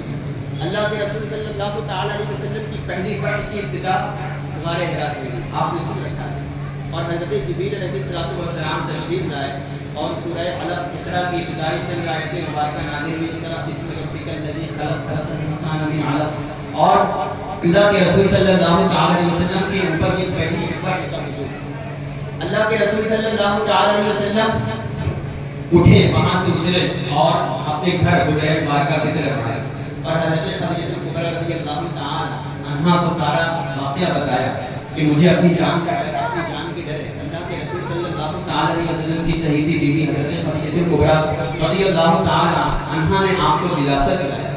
اللہ کے رسول صلی اللہ تعالی علیہ وسلم ارشاد فرما رہے تھے زمینونی وصبوا علیہ ماء باردہ، اے خدیجہ مجھے کمر اڑا دو۔ حضرت خدیجہ کبریٰ رضی اللہ تعالی عنہا نے آپ کو کمر اڑا دیا، اور حضرت خدیجہ کبریٰ رضی اللہ تعالی عنہا نے اس وقت رسول پاک کی جو شان مبارکہ بیان کی ہے، مؤرخین اور مصنفین نے صحیح بخاری کے اندر حضرت خدیجہ کے الفاظ سونے کے قلم سے ایسا لگ رہا ہے لکھا ہے، اللہ کے رسول صلی اللہ تعالی علیہ وسلم نے عزم کی شان میں حضرت خدیجہ کبریٰ رضی اللہ تعالی عنہا ارشاد فرماتی ہیں کہ یا رسول اللہ صلی اللہ تعالی علیہ وسلم آپ گھبرائیں نہیں، واللہ اللہ کی قسم اللہ تبارک و تعالی آپ کو کبھی رسوا نہ کرے گا، کیونکہ آپ تو حقداروں کا حق دلانے کی کوشش کرتے ہیں، آپ تو بے سہاروں کے سہارا بنتے ہیں، آپ تو یتیموں کی دردمندی یتیموں کا سہارا بنتے ہیں، آپ تو حقداروں کو حق دلانے کی کوشش کرتے ہیں۔ اللہ تبارک و تعالی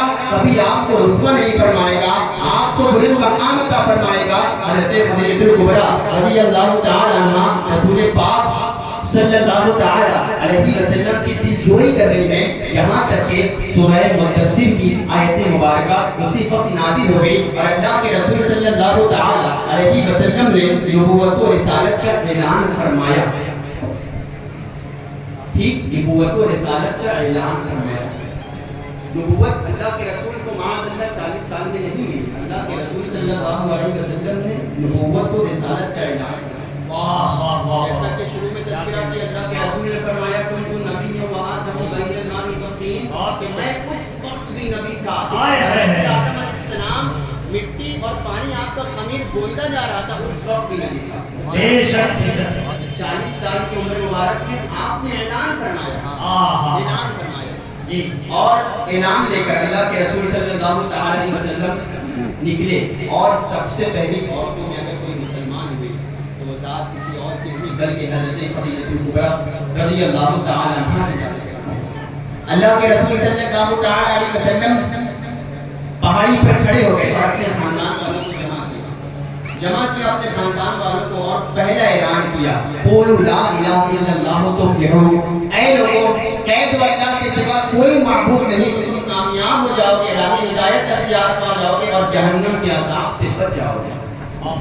40 سال تک اللہ کے رسول صلی اللہ تعالی علیہ وسلم مکے میں رہے، لوگ آپ کو امین الصادق کہتے تھے، آپ کے دوست ہوا کرتے تھے، آپ کو اچھے القاب سے پکارا کرتے تھے، لیکن جیسے ہی اللہ کے رسول صلی اللہ تعالی علیہ وسلم نے نبوت کا اعلان فرمایا، لوگ آپ کے دشمن بن گئے۔ راہ ہدایت کی طرف اللہ کے رسول صلی اللہ تعالی علیہ وسلم نے بلایا، ایسا لگا کہ لوگ آپ کے دشمن ہو رہے ہیں۔ ابو لہب وہیں کھڑا تھا اور ایک بدتمیزی والے الفاظ گویا وہ کہے اور کہا تبت لک سائر الیوم لہذا جمعتنا، اے محمد صلی اللہ تعالی علیہ وسلم کیا آپ نے ہمیں اسی بےہودہ بات کے لیے یہاں جمع کیا ہے؟ معاذ اللہ۔ لیکن ان کو کیا پتا تھا کہ اللہ تبارک و تعالی اگر توفیق دے، اگر اللہ توفیق دے تو حسینی لشکر کے مقابل اگر یزیدی لشکر میں کوئی حسین سے ہمدردی کرنے والا اور بھی یزید ہو تو ایک دن پہلے توفیق الہی سے وہ حسینی لشکر میں شامل ہو جاتا ہے، اور اگر اللہ توفیق نہ دے کعبے کے سائے سے اگر کوئی رہتا ہے تو وہ کلمے سے محروم رہتا ہے۔ توفیق الہی کی اللہ کے رسول صلی اللہ تعالی علیہ وسلم نے اعلان فرمایا، لوگ آپ کے دشمن ہوتے چلے گئے، آج بھی لوگوں کو تکلیف ہے ہماری ذات سے نہیں بلکہ ہمارے اسلام سے، ہمارے مسلمان ہونے سے، ہمارے کلمہ پڑھنے سے، ہماری نمازیں پڑھنے سے، ہماری ٹوپی لگانے سے، ہماری داڑھی رکھنے سے لوگوں کو تکلیف ہے، لیکن تاریخ گواہ ہے کہ جو قوم اپنے رسول کی فرما برداری میں زندگی گزارتی ہے اس قوم کو کبھی زوال نہیں ہوا ہے۔ جو قوم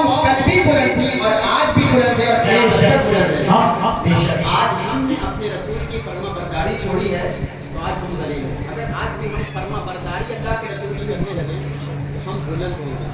یہ ہماری نافرمانی کی وجہ سے کہ اللہ کے رسول کی ہم نے نافرمانی کرنا شروع کر دی.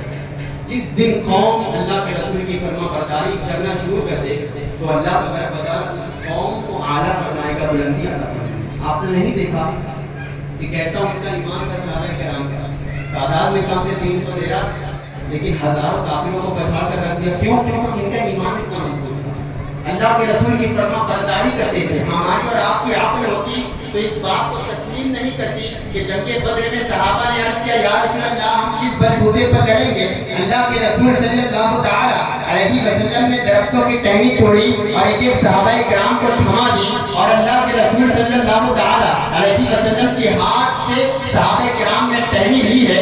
گویا صحابہ کرام ہمیں پکار پکار کر کے کہہ رہے ہیں کہ ہمارا ایمان اتنا مضبوط تھا کہ رسول پاک نے اپنے دست مبارک سے ہمیں یہ ٹہنی تھمائی ہے, تو گویا تلوار کے مقابل یہ ٹہنی اس سے زیادہ بھاری بھرکم ہے. آج ہمارا ایمان اتنا کمزور ہو چکا ہے کہ آج ہم تعداد میں تو زیادہ ہیں, لیکن پھر بھی نافرمانی مصطفیٰ کی وجہ سے ہم ذلیل ہو رہے ہیں. لیکن جس دن ہمارا ایمان مکمل اور کامل و اکمل ہوگا, صحابہ کرام نے ہمیں یہ سکھایا ہے کہ اگرچہ تعداد میں کم ہو لیکن اللہ کی مدد آتی ہے, اللہ تبارک و تعالیٰ کی ہمیں غالب فرماتا ہے, مغلوب نہیں فرماتا ہے, ہمیں غالب رکھے گا. اور قرآن کی آیت مبارک کا ترجمہ ہے, تم ہی غالب رہو گے اگرچہ تم مومن ہو. آج ہم اللہ کے رسول صلی اللہ تعالی علیہ وسلم کی محبت کے نعرے کو لگائے, لیکن ہم نے اللہ کے رسول صلی اللہ تعالی علیہ وسلم کی بتائے ہوئے راستے پر عمل نہیں کیا. افسوس ہوتا ہے ہمیں کہتے ہیں.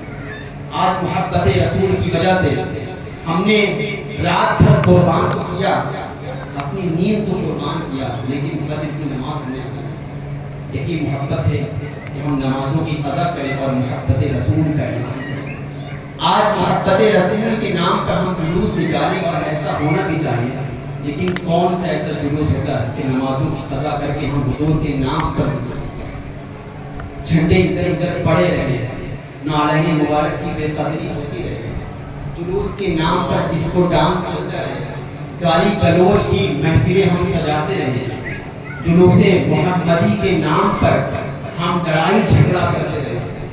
کیسی بے دردی اور افسوس والی بات ہے. اس رسول کا میلاد ہے, اس رسول پاک کی ولادت ہے کہ جس کی خوشی اپنے تو اپنے دشمنوں نے بھی منائی. اللہ کے رسول صلی اللہ تعالی علیہ وسلم کی آمد پر شیروں نے بکریوں پر حملہ کرنا چھوڑا تھا. آج ہم اللہ کے رسول صلی اللہ تعالی علیہ وسلم کی محبت میں ہم نعرہ تو لگاتے ہیں, لیکن کردار ہمارا محبت رسول والا نہیں. یہ میلاد کی محفل ہے, آج کریز چلتا ہے, بہت زیادہ کریز. کسی کا یوم ولادت ہوتا ہے, ہم تحفے تحائف بہت زیادہ دیتے ہیں. یہ سنت مصطفیٰ بھی تحفہ دینا بھی دیتے ہیں. میلاد مصطفیٰ اللہ کے رسول کی یوم ولادت ہے. کبھی آپ نے سوچا کہ ہم اللہ کے رسول کو کوئی تحفہ پیش کریں؟ کبھی آپ نے دل کی گہرائیوں سے یہ سوچا آپ کی بھائیوں کا, آپ کی بہنوں کا, آپ کی بیویوں کا, آپ کی والدہ کا, آپ کے والد کے یوم ولادت ہوتا ہے تو آپ کچھ نہ کچھ تحفہ پیش کرتے ہیں؟ کبھی آپ نے دل کے یہ پکارا کہ آج کیوں نہ رسول پاک کے یوم ولادت ہے, میں بھی اللہ کے رسول کا کچھ تحفہ پیش کروں؟ یہ وہ در ہے اللہ کے رسول کا. اگر ایک مرتبہ آپ محبت سے درود پاک بھی پڑھ دینا, اللہ کے رسول کی بارگاہ میں پڑھ دینا, اور خود اللہ کے رسول صلی اللہ تعالی علیہ وسلم ہمارا درود پاک سنتے ہیں. کون سا تحفہ اللہ کے رسول صلی اللہ علیہ وسلم کو سب سے زیادہ پسند ہے؟ ہوتا ہے نا کہ لوگ دیکھتے ہیں یار کیسا تحفہ, دل خوش کر دیا, آنکھیں ٹھنڈی ہو گئی. آؤ حدیث پاک اٹھاؤ. اللہ کے رسول نے نہیں فرمایا کہ نماز میری آنکھوں کی ٹھنڈک ہے, میری آنکھوں کی ٹھنڈک نماز. یہ تحفہ کیوں نہیں بانٹا ہے مصطفیٰ میں پیش کر دیا کہ یا رسول اللہ اگر آپ کی آنکھوں کی ٹھنڈک نماز ہے تو میں آج سے یہ وعدہ کرتا ہوں کہ 5 وقت نماز جماعت کے ساتھ ادا کروں, اور یہ ہر روز 5 وقت تحفہ آپ کی خدمت میں پیش کرتا رہوں گا, اور نمازیں پڑھ کر آپ کی آنکھوں کو ٹھنڈک پہنچا دوں. آپ تیار ہیں؟ تیار ہیں کیوں نہیں بول رہے؟ تیار ہیں؟ نمازیں تو ویسے بھی آپ کے اوپر فرض ہے, بغیر اس کے کوئی چارہ نہیں. اللہ کے رسول نے ارشاد فرمایا اول ما یحاسب به العبد یوم القیامت من عمل الصلاۃ, کہ قیامت کے میدان میں اگر کوئی سب سے پہلا سوال ہوگا اللہ کی بارگاہ میں, وہ کوئی اور نہیں بلکہ تمہاری نماز کی بارے میں سوال کرے گا. اس خوشی میں مت رہو کہ ہم نماز نہیں پڑھتے تو کوئی بات نہیں، بے نمازیوں کو کل قیامت کے دن الگ کر دیا جائے گا، بے نمازیوں کی کوئی لائن نہیں رہے گی، بے نمازیوں کو الگ کر دیا جائے گا، سوال پوچھا جائے گا، حساب لیا جائے گا تو نمازیوں سے لیا جائے گا، نمازیوں سے سوال پوچھا جائے گا، وہ پھنسیں گے نمازی اگر ان کی نماز میں فرائض میں کمی رہے گی تو فرشتوں کو حکم میں دیا جائے گا کہ اس کی نوافل نماز ہے، اس کے اندر نوافل نماز ہے یا نہیں، اگر فرائض میں کچھ کمی رہے گی تو نوافل کے ذریعے اس فرائض کو مکمل کیا جائے گا اور اللہ حکم دے گا کہ اس کو جنت میں داخل کرو۔ توفیق الہی سے اپنے آپ کو محروم مت کرو، یہ مت سمجھو کہ ہم کام میں مصروف ہیں، تجارت میں مصروف ہیں، وغیرہ وغیرہ میں مصروف ہیں، گیم کھیلنے میں، تو ہم نماز نہیں پڑھیں۔ اللہ تبارک و تعالیٰ ہم سے اتنا ناراض ہو چکا ہے، ہم سے اتنا ناراض ہے کہ ہمیں اپنی بارگاہ میں بلا کر سجدے کے لیے توفیق نہیں دیتا۔ اللہ اگر توفیق دیتا ہے تو بغیر الارم کے فجر میں نیند اپنے آپ کھل جاتی ہے، اور اگر توفیق نہ دے تو الارم بجتا رہے آپ اٹھ کر کس کرتے ہیں۔ توفیق الہی کی اللہ کی توفیق، ہم اپنے آپ کو محروم مت کیجیے، اپنے آپ کو محروم مت کیجیے، 5 وقت کی نماز پابندی سے ادا کریں۔ اللہ تبارک و تعالیٰ پہلے مجھے اس کے بعد آپ سب کو عمل کرنے کی بھی توفیق دے۔ تو میں یہ عرض کر رہا تھا، ایک مرتبہ درود پاک پڑھیں، اللہم صلی اللہ علیہ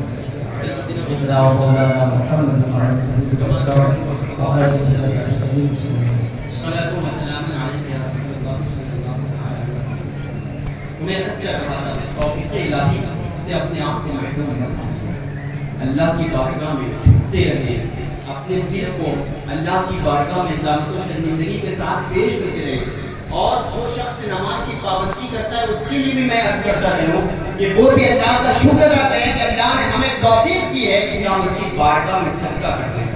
توفیق الہی کی بات ہے، اسلام اتنی آسانی سے نہیں پھیلا ہے، آپ تاریخ اٹھا کر پڑھیں، ہمیں اسلام نسل در نسل حاصل ہوا ہے، ہمیں اس کی قدر نہیں ہے۔ ابھی میں سیرت مصطفیٰ یہی عرض کر رہا تھا، اب میرا بیان یہاں شاپ سنیں۔ اسلام بہت دور نازک سے گزرا ہے، اب اگر تھوڑا دیر اس کو رہنے دے تو بڑی مہربانی ہوگی۔ ایک مرتبہ مجھے پاک میں اس لیے کہ میں تقریر رٹ کر نہیں آیا ہوں، آپ کے چہرے کو دیکھ کر، آپ کی کتاب کو دیکھ کر میں بول رہا ہوں، رٹ کر آیا ہوتا تو کوئی کچھ بھی کرتا تو میں بولتا رہتا۔ ایک مرتبہ مجھے پاک پڑھا، اللہم صلی علی سیدنا صلی اللہ صلاۃ و سلام علیک یا رسول اللہ صلی اللہ علیہ وسلم۔ آپ بھی دیکھیں توجہ میری طرف، ایک مرتبہ اور آل نبی میں درود پاک پڑھیں، اللہم صلی علی محمد صلی اللہ علیہ وسلم، صلاۃ و سلام علیک یا رسول اللہ صلی اللہ علیہ وسلم۔ میں عرض کر رہا تھا نسل در نسل ہمیں اسلام ملا ہے، ہماری آنکھ کھلی ہے تو مسلمان پیدا ہوئے، اللہ کا بہت بڑا احسان ہمارے اوپر ہے کہ جس کی تمنائیں امت محمدیہ میں آنے کے لیے، شامل ہونے کے لیے انبیاء نے کی ہے۔ اللہ تبارک و تعالیٰ نے آپ کے اوپر یہ بہت بڑا احسان فرمایا ہے کہ آپ کو امت محمدیہ میں پیدا کیا۔ بے شک حق ہے۔ یہ نعمتیں ہمیں نسل در نسل ملی ہیں، اس طرح سے ہمیں اس نعمتوں کی قدر نہیں ہے۔ صحابہ کرام کی تاریخ اٹھا کر رسول پاک صلی اللہ علیہ وسلم نے اسلام کو پھیلانے کے لیے کہ ہم جہنم سے بچ جائیں، میری امتی جہنم سے بچ جائیں، راہ ہدایت اختیار کر لیں، اللہ کے رسول صلی اللہ علیہ وسلم نے کتنی مشقتیں برداشت کی۔ اب اللہ کے رسول صلی اللہ علیہ وسلم کا اعلان نبوت کے بعد دور نازک شروع ہوتا ہے۔ رسول پاک صلی اللہ علیہ وسلم نے نبوت و رسالت کا اعلان فرمایا، لوگ آپ کو دشمن ہوتے چلے گئے۔ اللہ کے رسول صلی اللہ علیہ وسلم کو اذیتیں دینا، تکلیفیں دینا، مصیبتوں کا پہاڑ توڑنا اللہ کے رسول کا شروع ہو گیا، یہاں تک کہ مورخین نے لکھا ہے اللہ کے رسول صلی اللہ علیہ وسلم کعبے میں نماز پڑھتے تو مشرکین اور ابو جہل کی کمپنی آتی تو اللہ کے رسول کی مبارک پیٹھ پر اونٹ کی ہوتی کرتی اللہ کے رسول صلی اللہ علیہ وسلم سجدے کی حالت میں تھے۔ حضرت فاطمہ زہرا رضی اللہ تعالی عنہا آتی اور دیکھ کر ساروں قطار ہوتی اور بقوائیں آپ نے کی ہیں۔ یہ رسول پاک صلی اللہ علیہ وسلم ہماری بھی کر رہے تھے کہ میری امتی جہنم سے۔ رسول پاک صلی اللہ علیہ وسلم کعبے میں جب رکوع میں جاتے تو مشرکین آتے اور آپ کے گلے مبارک پہ چادر ڈال کر معاذ اللہ کو کستے اور اللہ کے رسول کی معاذ اللہ گلا گھٹنے کی کوشش کی جا رہی ہے. ادھر جناب بات بھی موجود ہے کہ اللہ کے رسول صلی اللہ تعالی علیہ وسلم جنگ احد کی سرزمین پر حاضر ہیں. اللہ کے رسول صلی اللہ تعالی علیہ وسلم کا دندان مبارک شہید ہو گیا. لوہی کی ٹوپی اللہ کے رسول کے رخسار مبارک میں پھنس گئی ہے. صحابہ کرام سے حضور علیہ الصلوۃ والسلام ارشاد فرماتے ہیں کہ اس لوہے کی ٹوپی کو میرے رخسار سے نکالو, مجھے تکلیف ہو رہی ہے. رسول پاک صلی اللہ تعالی علیہ وسلم کو کتنی شدید تکلیف ہو رہی ہوگی. ہمارے لیے اللہ کے رسول صلی اللہ تعالی علیہ وسلم کہ ہم جہنم سے بچ جائیں, راہ ہدایت اختیار کر لیں. اللہ کے رسول جنگ احد کے موقع پر آپ کا دندان مبارک شہید ہو گیا. صحابہ کرام نے آپ کو گھیر لیا رسول پاک کو چاروں طرف سے. یا رسول اللہ, جنگ احد میں مشرکین نے آپ کو بہت زیادہ ستایا ہے, آپ کے دندان مبارک کو شہید کر دیا ہے. اے اللہ کے رسول آپ کو دعا کریں, آپ کا دعا کریں. اللہ کے رسول صلی اللہ علیہ وسلم نے اپنے دعا کے ہاتھ اٹھائے. گویا صحابہ کرام یہ سوچ رہے تھے کہ ابھی زبان مبارک سے کلمات نکلیں گے اور باب اجابت سے جا کر ٹکرائیں گے اور یہ مشرکین کی اینٹ سے اینٹ بجا دی جائے گی, ابھی یہ تباہ و برباد ہو جائیں گے.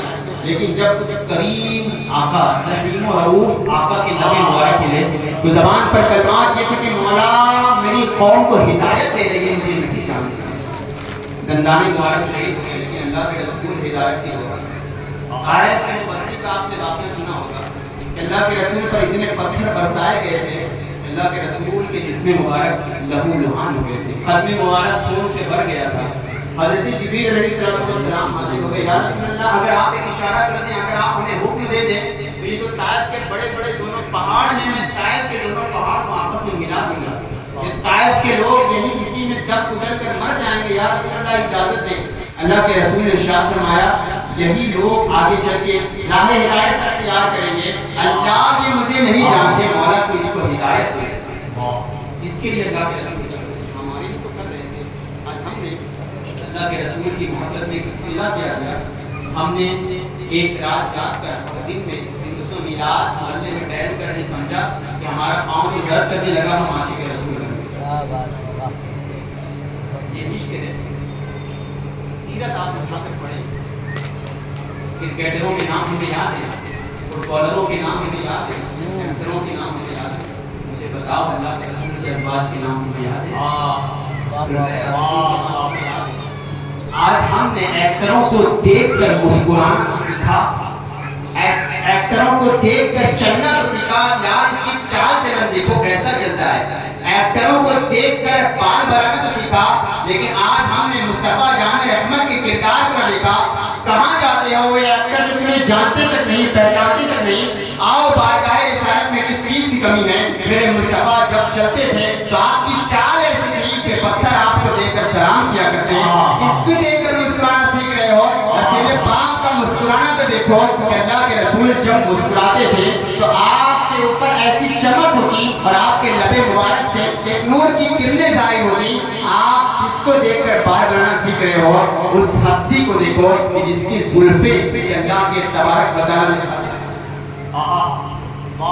عشق مصطفیٰ میں پلنے والے ہوتے ہیں. کردار مصطفیٰ کو آج ہم نے پیٹ کے پیچھے پھینک دیا اور آج ایکٹروں کے کردار کو ہم دیکھ کر اپنی زندگی گزارا. ہمیں اس پر سوچنا ہوگا, ہمیں اپنی نسلوں کو بدلنا ہوگا, ہمیں اپنے آپ کو سدھارنا ہوگا. جب تک ہم خود نہیں سدھریں گے ہماری نسلیں اسی طرح بگڑتی رہیں گی. پہلے خود عمل کرنا ہوگا, پہلے خود عمل کرنا ہوگا, اس کے بعد اپنے بچوں کی تربیت کرنا ہوگا. تو میں عرض کر رہا تھا کتنی تکلیف اللہ کے رسول نے برداشت کی ہے. ایک تماچا کبھی ہم نے اسلام کی خاطر کھائے ہیں تو آپ بتائیں. ہم سے تو اتنا نہ ہو سکا کہ اذانوں کی آواز ہمارے کانوں میں پہنچے, ہم نماز نہ پڑھ سکے. اتنا ہم سے نہ ہو سکا. ہم نے کاروبار کو پہلے نمبر پر رکھا, کاروبار کو پہلے ترجیح نہیں دی اور نماز کو ہم نے دوسرے نمبر پر رکھا. کرکٹ کا میچ ہوتا ہے تو آج ہماری دکانیں بھی بند ہو جاتی ہے. میں پوچھتا ہوں کبھی نماز کے لیے آپ کی دکانیں بند کی؟ کیسا تمہارا ایمان ہے مجھے بتاؤ, کیسے تم اللہ کے رسول کی امتی ہو؟ نماز کے لیے کعبے کا طواف بھی ہوتا ہے کہ نہیں؟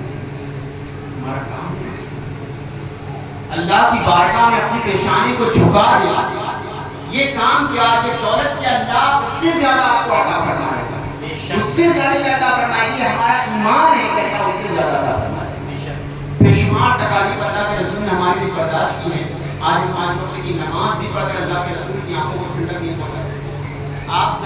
اٹھا کر دیکھیں تاریخ کا ایک اور باب علماء موجود ہے جس کو شیب ابی طالب کے نام سے علماء لیتے ہیں. کبھی آپ نے نام سنا ہے شیب ابی طالب کا؟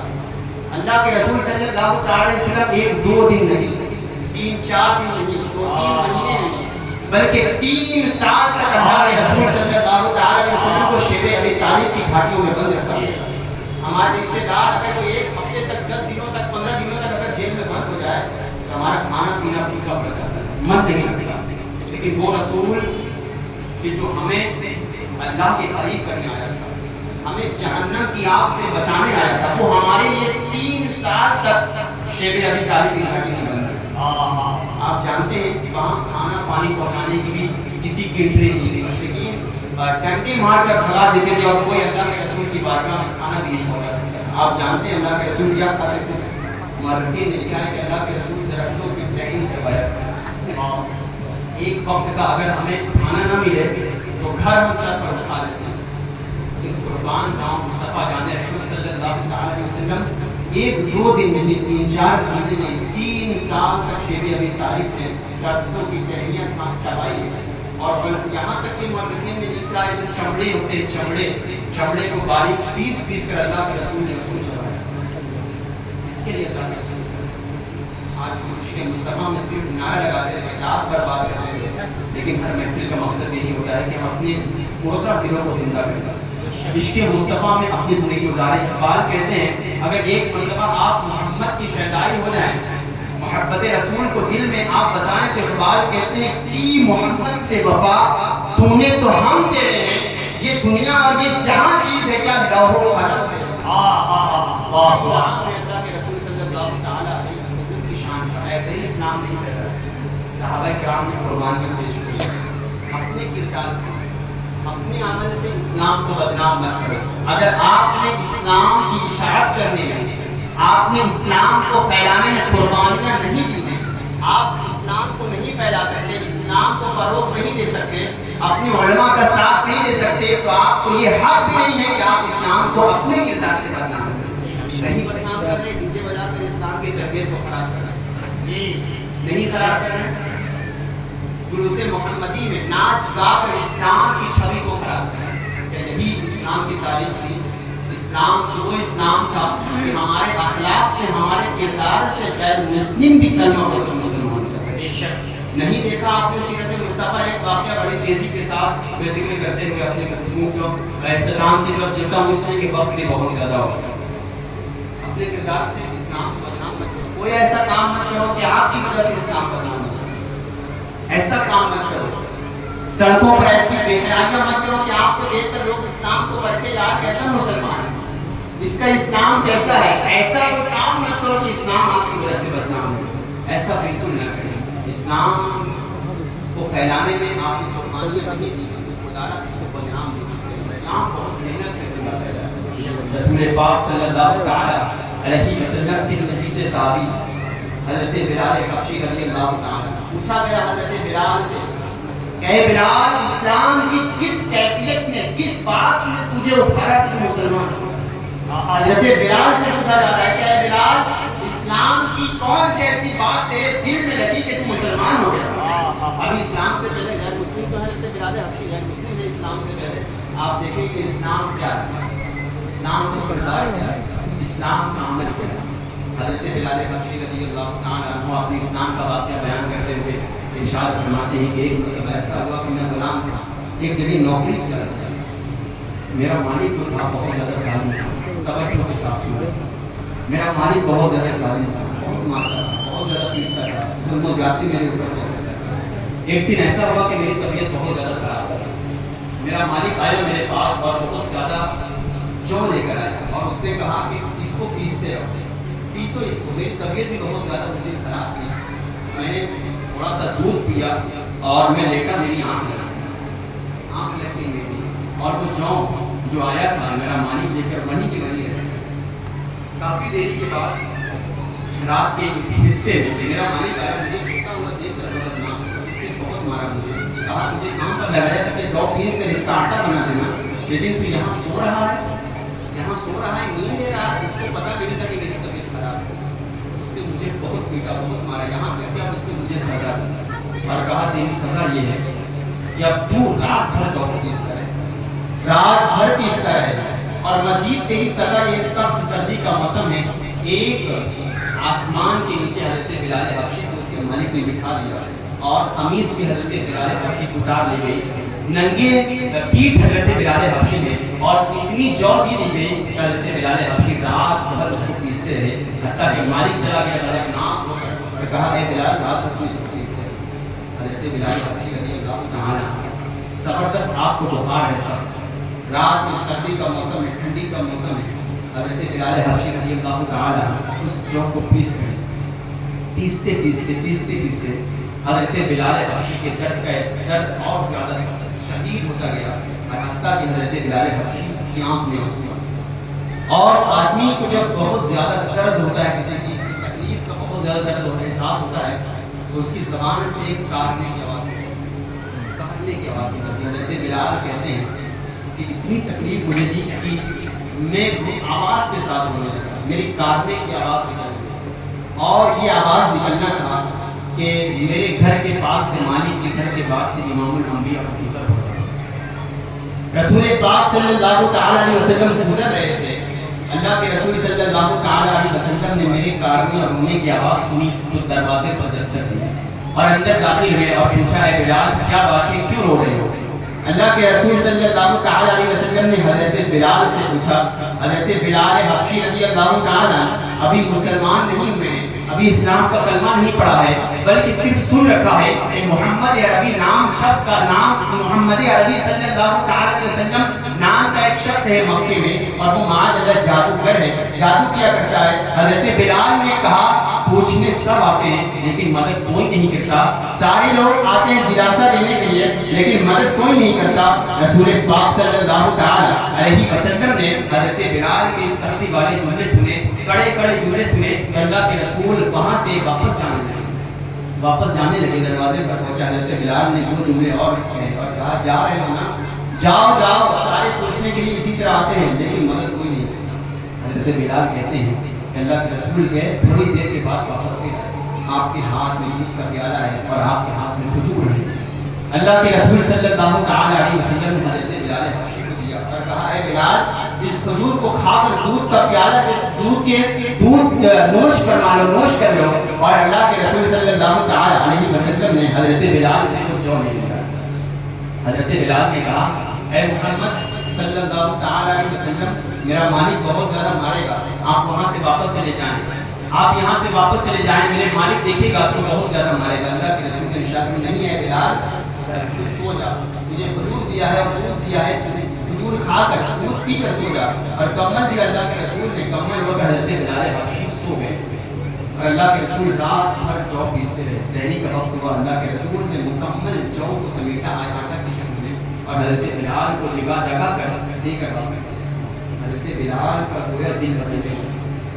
حضرت بلال حبشی کہتے ہیں ایک دن ایسے ہی ہوا، دوسرے دن بھی اللہ کے رسول رات کے وقت تشریف لائے اور ایسے ہی معاملہ ہوا۔ میں کمل کی در سے دیکھتا رہا کہ یار یہ کیسا نبی ہے، لوگ کہتے تھے کہ یہ معاذ اللہ جادوگر ہے، لیکن یہ تو اپنے دشمن کی تیمارداری کر رہا ہے، یہ اپنے دشمن کی مدد کر رہا ہے۔ حضرت بلال حبشی رضی اللہ تعالیٰ دوسرا اور تیسرا دن ہے، اللہ کے رسول پیس کر سارا جو حضرت بلال کو دیکھتے ہیں، واپس جانے لگتے ہیں۔ حضرت بلال حبشی گویا قدموں میں گر گئے اور کہتے ہیں اے محمد صلی اللہ تعالیٰ علیہ وسلم مکے کے لوگ جھوٹے تھے جو کہتے تھے کہ آپ جادوگر ہیں معاذ اللہ، اے اللہ کے رسول میں گواہی دیتا ہوں آپ اللہ کے سچے نبی ہیں، اور آج یہ بلال بھی کہتا ہے اشہد ان لا الہ الا اللہ و اشہد انک محمد رسول اللہ۔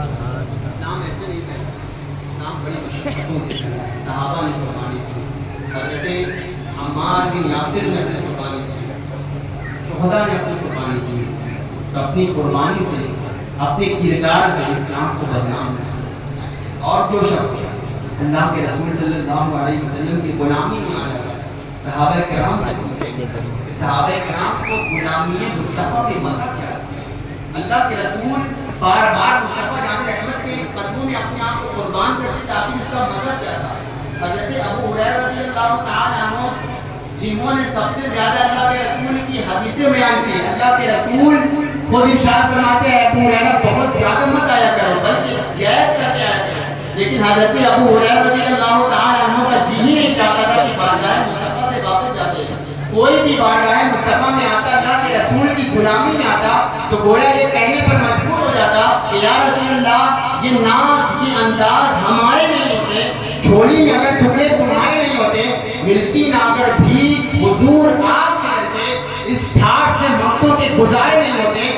آپ سے بھی میں کہہ رہا ہوں، آج یہ مصطفیٰ جان رحمت اور صحابہ کرام کی قربانیوں کا یہ صدقہ ہے کہ آپ اچھا لباس پہن رہے ہیں، آپ خوشگوار زندگی گزار رہے ہیں. یہ مصطفیٰ جان رحمت اور صحابہ کرام کی قربانیوں کا نتیجہ ہے. تو پھر میں بھی کیوں نہ کہوں، ملتی نہ اگر بھی حضور آپ کے در سے، ملتی نہ اگر بھی حضور آپ کے در سے، اس ٹھاٹ سے منگتوں کے گزارے نہیں ہوتے، اس ٹھاٹ سے منگتوں کے گزارے نہیں ہوتے، اور بے دام ہی بک جائیے بازار نبی میں، اس شان کے سودے میں خسارے نہیں ہوتے. کوئی نقصان نہیں، مزہ ہی مزہ. یہاں دنیا میں بھی کامیابی، آپ کی قبر میں بھی کامیابی، آپ کی قبر بھی نور سے منور، اور آپ کو حشر میں بھی کامیابی ملے گی. یہ گارنٹی اللہ کے رسول صلی اللہ تعالی علیہ وسلم کی، اللہ کے رسول صلی اللہ تعالی علیہ وسلم کے کردار پر جو شخص عمل کر لیتا ہے، بتائے ہوئے راستے پر جو عمل کر لیتا ہے، وہ کامیاب دنیا میں بھی رہتا ہے، آخرت میں بھی رہتا ہے. ایک حدیث پیش کر کے میں اپنی گفتگو تمام دینا چاہوں گا.